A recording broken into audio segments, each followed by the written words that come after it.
এখন স্যান্ডেল তোলার পালা। দেখুন স্যান্ডেল পদ্মার চরে এসে গেড়ে গেছে, আসলে খুবই তুলতে কষ্ট হচ্ছে। আপনারা দেখুন দেখুন কিভাবে স্যান্ডেলটা তুলে পদ্মার চরে এসে। প্রিয় দর্শক দেখুন, এই দেখেন গাইস আমার স্যান্ডেল, আমি তো শেষ। হ্যাঁ দেখেন আর একটা, তুলতে পারবো কিনা সঠিক বলতে পারছি না। আর একটা আছে কিন্তু স্যান্ডেল, আর একটা আছে। ওটা কি তুলতে পারবো আলান? হ্যাঁ হ্যাঁ অবশ্যই অবশ্যই অবশ্যই তুলতে গাড়ি পারবে। যাচ্ছে এখন, এখানে ধান কিছুই বলতে একটু ক্ষতি হবে, তবে চেষ্টা চালিয়ে যাচ্ছি। হুম। আলাইন ভাই চেষ্টা করো। হ্যাঁ হ্যাঁ উঠপিলা কেউ। উফ, দেখেন অবশেষে স্যান্ডেল আমি তুলতে পারছি।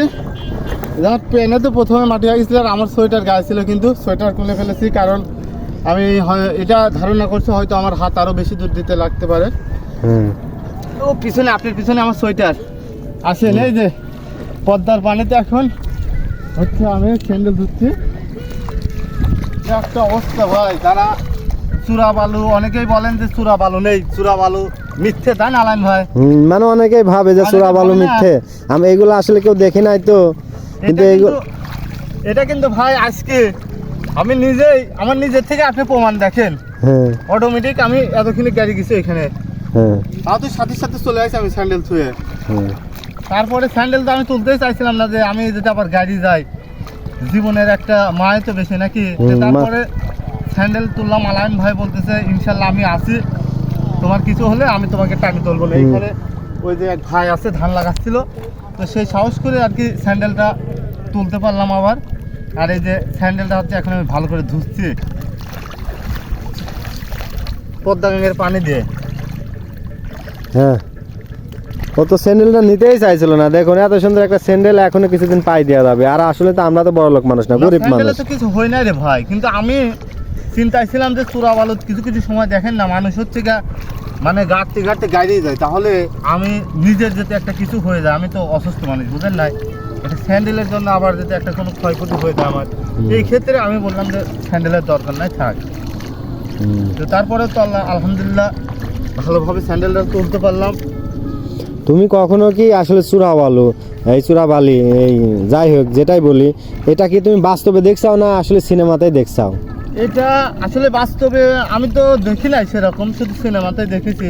আর আমরা তো চরে আসি না সেভাবে, বুঝেন নাই, যারা হয়তো চরে গরু ছাগল কিংবা যারা এই যে মাছ মারতে আসে আর কি নদীতে, তারা এইগুলা তারা হচ্ছে গিয়ে সম্মুখীন হয়, তাদের সাথে এই বিষয়গুলো কিন্তু ঘটে। হ্যাঁ এই বিষয় আসলে তাদের থেকে শুনলে মনে হয় আমরা আরো বিস্তারিত জানতে পারবো। অবশ্যই অবশ্যই। একদিন যদি মানে এরকম পদ্মাতে কাউকে যদি কোনো জেলেকে যদি পাই, তাহলে অবশ্যই কিন্তু আমরা পুরা ডিটেল এই দর্শকেও দেখাবো ইনশাল্লাহ। আর দর্শকে বলে দাও যে এরকম বালু দেখলে যে আপনারা, কাদা দেখলে যে আপনারা ঘ্যাস করে চলে যাবেন, এরকম যেতে আসলে খুবই সতর্কর মধ্যে আপনারা চলাফেরা করুন। এই দেখেন ক্যামেরা দিকে দেখেন, এই জায়গায় ধান লাগাচ্ছিল, হ্যাঁ এই যে ধানের দিকে দেখেন, এইখানে ধান লাগাচ্ছিল আর এইখানেও গেড়ে গেছিল, শুধু ওই পারে পার হতে লাগছিলাম আর কি। তাতে তো অবস্থান আল্লাহ দিলে, যাই হোক আলহামদুলিল্লাহ যে সম্পূর্ণভাবে সব কিছু ভালো হলো। এই যে তোমার এই নাও হুডি নাও,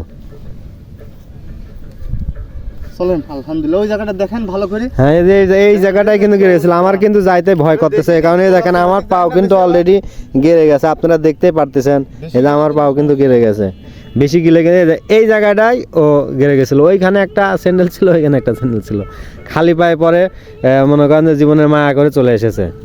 তো প্রিয় দর্শক, আজকের মতো আমাদের এই ভিডিওটা এখানে, আর এরকম সতর্কমূলক ভিডিও অবশ্যই সামনে কিন্তু আমরা নিয়ে আসব। আর আপনারা কিন্তু খুব বুঝে শুনে চলবেন, আর এই বালুচরে আসলে কিন্তু আসলে চূড়া বালির মধ্যে কিন্তু পড়া যাবে না। হ্যাঁ অবশ্যই সবাই সাবধানতার সঙ্গে বালুচরে আসবেন, ঘুরবেন, ভালো কথা, তবে সাবধানের সাথে চলাফেরা করবেন। আর আমাদের ভিডিওগুলো আপনাদের সামনে গেলে অবশ্যই একটি লাইক, একটি শেয়ার করে দেবেন ভিডিওটি। তো ভিডিওটি এখানে শেষ করছি। আলহামদুলিল্লাহ, লাখো কোটি শুকরিয়া আল্লাহর দরবারে যে ভালোভাবে যাই হোক সব কিছু ঠিক হলো আর কি। আচ্ছা, আসসালামু আলাইকুম।